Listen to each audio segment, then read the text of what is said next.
안녕하세요. 집코노미 TV 집중탐구입니다. 오늘은 지난 14일 발표한 공동주택 공시가격과 관련해서 이야기 나눠보도록 하겠는데요. 올해는 서울의 공동주택 공시가격이 12년 만에 가장 큰 폭으로 상승했다라고 합니다. 그에 따라서 보유세도 가장 크게 오를 전망이라고 하는데요. 이 이야기 서기열 기자 나와서 이야기해 보도록 하겠습니다. 안녕하세요. 안녕하세요. 서기현입니다. 올해 공동주택 공시가격이 좀 크게 늘었다고요? 예, 작년보다 5.32% 상승한 것으로 집계됐습니다. 전국 평균은 그렇게 높지 않아 보이지만 네네. 시도별로 살펴보면은 지역별로 온도차가 좀 크게 느껴집니다. 특히 말씀하신 대로 서울이 올해 14.17%나 올라서 전국에서 가장 많이 올랐습니다. 28%가 올랐던 2007년 이후 12년 만에 최대입니다. 아무래도 그 작년에 아파트 값이 좀 많이 올랐던 영향이 좀 있겠네요. 그럼 그 구별로는 좀 어떻게 돼 있죠? 아무래도 서울에서 공동주택 공시가격이 가장 많이 오른 곳은 용산구입니다. 17.98% 그러니까 거의 한 18% 정도 상승을 한 거죠.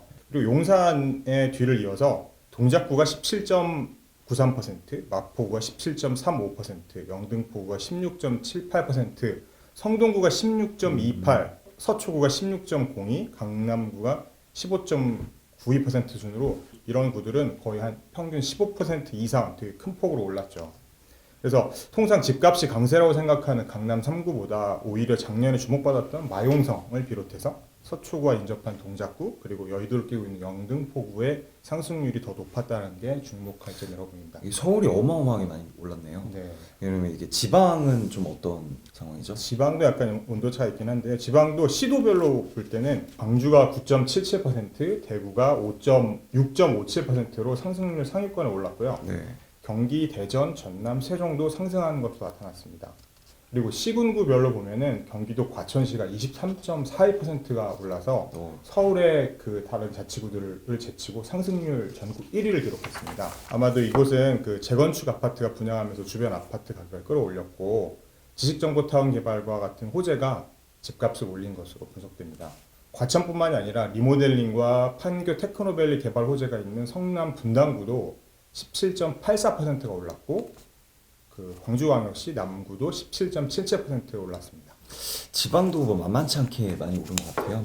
이게 좀 그럼 다시 서울로 와서 강남 마용성뿐만 아니라 노도관 금관구 등도 꽤 올랐다는 얘기도 많이 들었어요. 저희 한국경제신문 기자들이 부동산 공시가격 알림일을 하나하나 틈틈이 조사를 해봤더니 공시가격 기준으로 2억 원에서 5억 원 수준의 아파트도 20에서 30%까지 크게 오른 곳들이 굉장히 많았습니다. 강남구에 이어서 마포, 용산, 성동구의 공시가격이 크게 오른 줄은 알았는데 찬찬히 뜯어보니까 중저가 아파트가 많은 노원, 도봉, 강북의 서울 동부권을 비롯해서 금천, 관악, 구로구의 서남권에서도 공시가격이 20% 이상 오른 곳이 굉장히 많았다는 거죠. 그래서 공시가격 9억 원 초과 아파트를 집중적으로 올렸다는 국토부의 설명과는 약간 모순되는 측면이 있는 것으로 보입니다.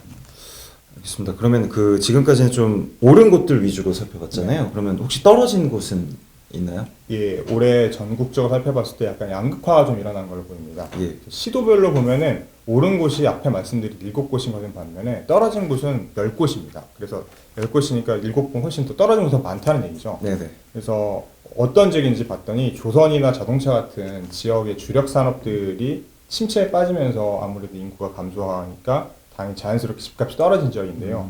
예를 들어서 울산의 올해 아파트 공시가격은 작년보다 10.5% 떨어져서 하락폭이 가장 컸습니다. 또 경남이 9.67%고 충북이 8.11%, 경북이 6.51% 등 떨어지는 것으로 나타났습니다. 그럼 이렇게 올리고 내리고 기준들이 있는데 언론 보도들을 보면은 좀 공시가격이 엉터리 산정이 됐다라는 얘기들도 많이 봤어요. 여기에 대해서는 좀 알아보신 게 좀 또 있나요? 예, 저희들도 좀 꼼꼼히 좀 들여다봤는데 보다 보니까 좀 이런 정말 이해 안 되는 부분들도 꽤 많이 나오더라고요. 그래서 예를 들어서 같은 단지 30평대 공시가격이 40평대보다 비싼 경우도 있었습니다. 사실 실거래 가격이 더 비싼 단지 공시가격이 더 낮은 단지도 있었고요. 또 집값이 오르지 않았는데 공시가격만 오른 단지도 있었습니다. 상승률이 비슷한데 어떤 단지는 많이 오르고 어떤 단지는 적게 오르기도 하는데 그런 것들을 보면은 뭔가 일관된 원칙에 의해서 판정이 되지 않은 게 아닌가 하는 의구심을 버리지 않을 수 없죠. 충분히 그럴 것 같습니다.